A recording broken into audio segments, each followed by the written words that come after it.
ঈদের দ্বিতীয় দিন মোস্তাফিজুর রহমান দীপু ভূঁইয়ার পক্ষ থেকে কায়েতপাড়া ইউনিয়ন পরিষদ ৯ নং ওয়ার্ড অন্তর্ভুক্ত চনপাড়া বিএনপির ৯ নং ওয়ার্ডের বিএনপির কর্মীদের নিয়ে ঈদের শুভেচ্ছা বিনিময়ের আয়োজন করা হয়েছে। নারায়ণগঞ্জ জেলা প্রতিনিধি শরীফ চৌধুরী জানান, এতে নেতৃত্ব দেন চনপাড়া বিএনপির সাধারণ সম্পাদক ও বিশিষ্ট ব্যাংকার এম.এ. হালিম। চনপাড়ার বিভিন্ন অলিগলি ও বাজার প্রদক্ষিণ করে সমাবেশে সংক্ষিপ্ত বক্তব্য দেন এম.এ. হালিম ও চনপাড়া বিএনপির সাবেক সভাপতি, বর্তমান সিনিয়র সহসভাপতি ডাক্তার জয়নাল আবেদীন। এম.এ. হালিম বলেন, মোস্তাফিজুর রহমান দীপু ভূঁইয়ার নির্দেশনায় চনপাড়া মাদক ও সন্ত্রাসমুক্ত ঐক্যবদ্ধ বিএনপি করতে চান তারা।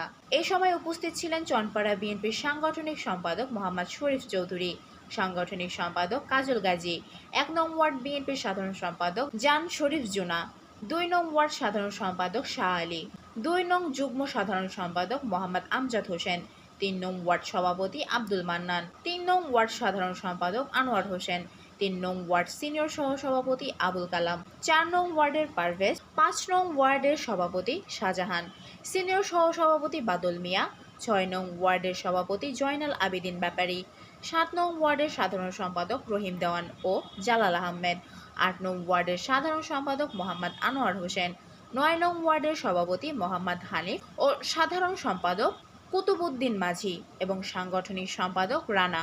এরপর এম.এ. হালিম মোস্তাফিজুর রহমান দীপু ভূঁইয়ার পক্ষ থেকে ধন্যবাদ জানিয়ে ঈদ শুভেচ্ছা বিনিময় সমাপ্তি ঘোষণা করেন।